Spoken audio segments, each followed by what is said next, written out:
Alors, je suis à l'aéroport, j'attends l'avion, il fait 22 degrés ici à 8 h du matin et je sais qu'à Paris, à cette heure-là, il doit faire 7-8 degrés, j'ai regardé hier. Donc je suis pas très motivé pour retourner dans le froid, mais voilà, j'ai quelques rendez-vous que je ne peux faire qu'à Paris, donc j'y retourne. J'étais en train de lire un article sur la retraite, je tombais ça dans mes feeds et l'article c'est allez-vous continuer à percevoir votre retraite? Rien n'est moins sûr. Le montant des retraites sera certainement diminué à l'avenir. Et c'est une banque qui s'appelle la Citi qui a sorti cet article et elle recommande l'adoption de retraites qui ne représentent qu'un filet de sécurité plutôt qu'une source principale de revenus. Et quand on met ça en parallèle avec ce qui s'est passé, je ne sais pas si vous suivez un peu l'actualité qui concerne la réglementation et les banques, mais il y a eu tout un mouvement assez fort depuis la dernière crise, depuis 2008, pour faire passer tous les risques financiers des banques vers les clients des banques. Donc ça c'est un truc que vous devrez vraiment savoir. Les banques ont maintenant obtenu la possibilité.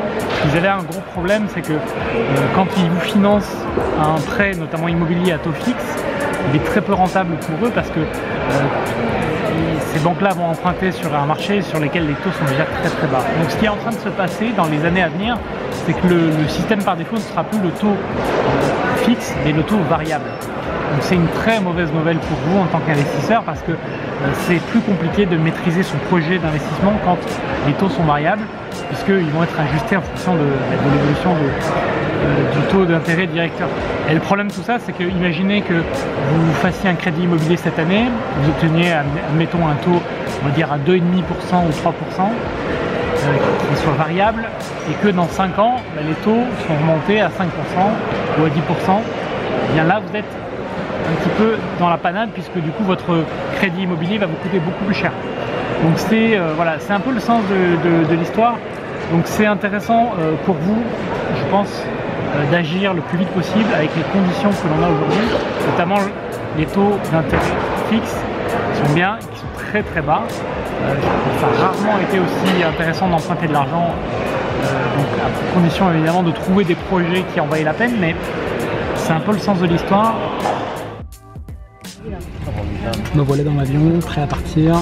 Il décolle avec 1 heure d'écart de retard. Pas mal. Ce qui est marrant pour la petite histoire, c'est qu'en rentrant dans l'avion, il y a un des membres du personnel de bord qui m'a reconnu.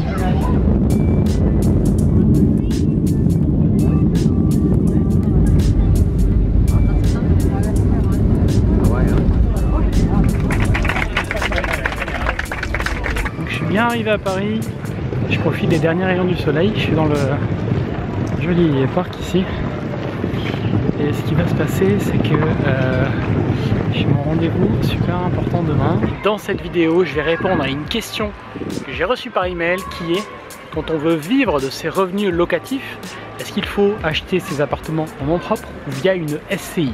Alors déjà, il faut poser la bonne question. Le fait de se demander si c'est mieux la solution 1 que la solution 2, c'est pas ça qui compte parce qu'il n'y en a pas une qui est mieux que l'autre. Il va y avoir plein de facteurs en fait à regarder, c'est pas une décision qui est facile. Déjà, avant de rentrer dans les détails et les aspects un peu techniques, une vision d'ensemble, il faut faire simple pour démarrer. Donc faites simple. Moi je vous conseille pas de démarrer en créant une société parce que ça complique énormément les choses au départ. Donc ça c'est le cadre général. Faites simple pour pouvoir passer à l'action et acheter un premier investissement si vous n'avez pas déjà fait. Ensuite, dans les paramètres qu'il faut regarder, il y a pas mal de petites choses, notamment votre situation fiscale. Alors c'est pas forcément le truc le plus simple à comprendre, mais c'est important à regarder. Dans la situation fiscale, notamment, est-ce que les revenus de l'immobilier vont être votre seule source de revenus ou non, le niveau d'imposition globale que cela va faire si vous l'avez en nom propre ou via une société.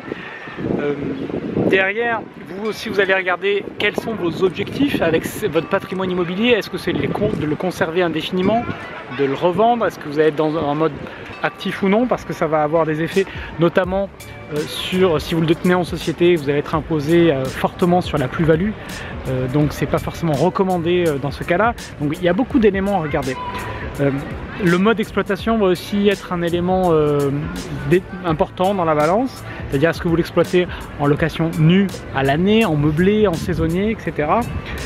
Ensuite, il y a aussi, si on prend encore du recul, le niveau global de vos revenus. Disons que si vous touchez, admettons, 30 000 € par an de revenus immobiliers, c'est pas la même situation que si vous touchez 100 000 € de revenus par an avec l'immobilier. Vous voyez ce que je veux dire? Donc plus vous allez avoir des revenus élevés, plus ça va être intéressant et important de créer des sociétés, de structurer, d'organiser votre patrimoine. Donc au départ, ça ne l'est pas et évidemment ça devient de plus en plus important par la suite. Ensuite, il y a toujours dans ce genre de situation une question patrimoniale à prendre en compte, c'est-à-dire est-ce que vous voulez par exemple commencer à inclure vos enfants ou de la famille dans la gestion de votre patrimoine pour commencer à transmettre, pour les impliquer. Et après, il y a aussi une autre question derrière, c'est est-ce que par exemple si vous avez une société, vous souhaitez par le système de la holding remonter de l'argent de votre société actuelle dans la holding pour pouvoir la réinvestir via une société en optimisant votre fiscalité, qui est un démontage assez courant. Donc voilà, il y a toutes ces questions-là, il y en a certainement d'autres. Et vous voyez que c'est une question assez complexe de savoir s'il faut créer une société ou pas, et ça dépend vraiment de votre situation et de vos objectifs.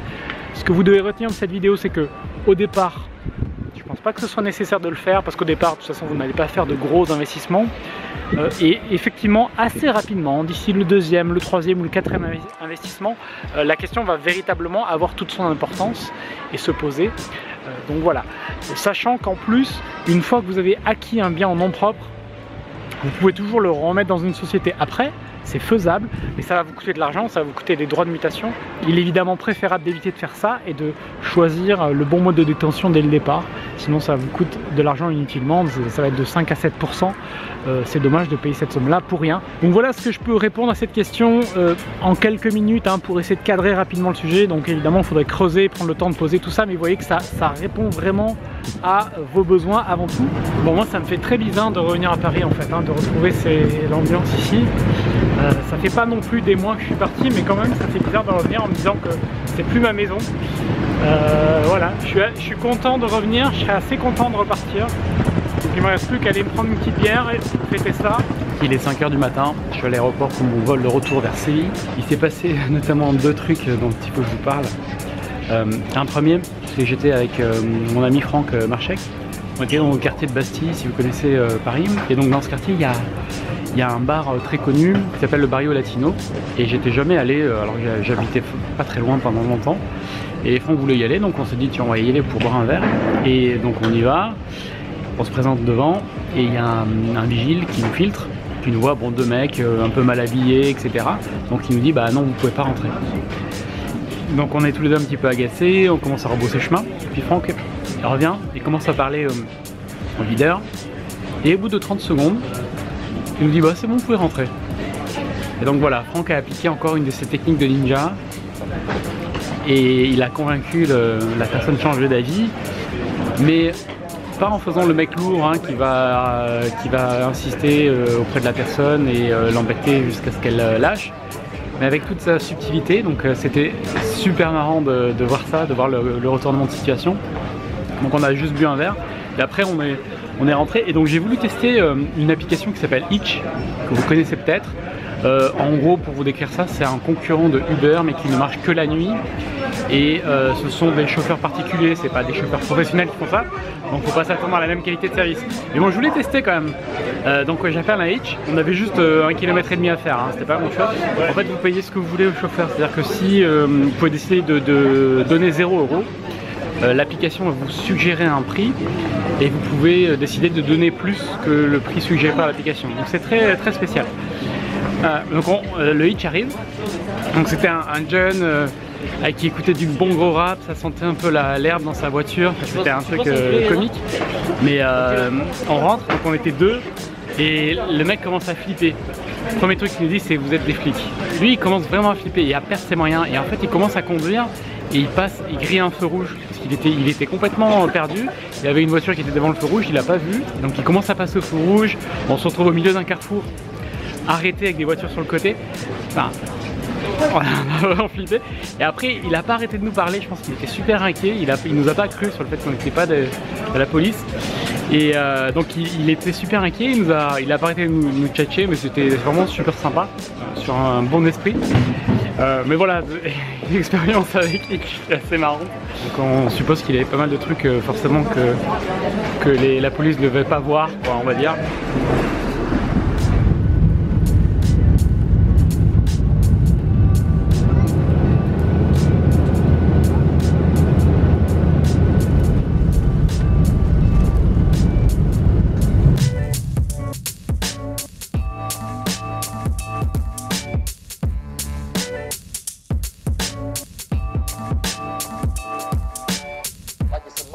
Sunday and you cruising down Crenshaw in a motherfucking 6'4".